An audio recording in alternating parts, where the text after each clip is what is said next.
12 సంవత్సరాలకు ఒక్కసారి జరిగేటువంటి మహాకుంభమేళ మనకి త్రివేణి సంఘంలో జరగబోతున్నది. జనవరి 13వ తారీఖు నుంచి ఫిబ్రవరి 26వ తారీఖు వరకు 2025 సంవత్సరంలో మనకి ఒక మహాకుంభమేళ జరగబోతున్నది. ఈ మహాకుంభమేళ అంటేనే నాగసాధువుల యొక్క సందడి, వారితోనే మొదలవుతుంది ఈ కుంభమేళ అనేది. ఎందుకంటే వారు షాహీ స్నానం చేసిన తర్వాతనే మనకి ఇతరులు వెళ్ళడానికి, స్నానం చేయడానికి అధికారం ఉంటుంది. నాగసాధువులు, అఘోరాలు అందరూ కూడా కుంభమేళలో 40 రోజుల పాటు అక్కడే టెంట్లు వేసుకుని అక్కడే ఉంటారు. కాకపోతే వాళ్ళు ముఖ్యంగా స్నానాలు చేసేటువంటిది 7 రోజులు. 3 రోజులు షాహీ స్నానాలు చేస్తారు నాగసాధువులు, అలాగే 4 రోజులు పర్వ స్నానాలు చేస్తారు.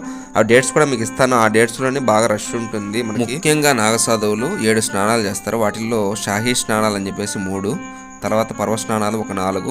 షాహీ స్నానాలు అంటే రాజస్నానాలు అంటారు. అవి మనకి మకర సంక్రాంతి, మౌని అమావాస్య, బసంత పంచమి అని చెప్పేసి 3 రోజులు. తర్వాత పర్వ స్నానాలు ఉంటాయి. అవి వచ్చేసి పుష్య ఏకాదశి నాడు, మాఘ ఏకాదశి నాడు, మాఘి పూర్ణిమ, అలాగే మహాశివరాత్రి. ఇవి 40 రోజులు. ఈ 7 రోజులు మాత్రమే రష్ ఉంటుంది.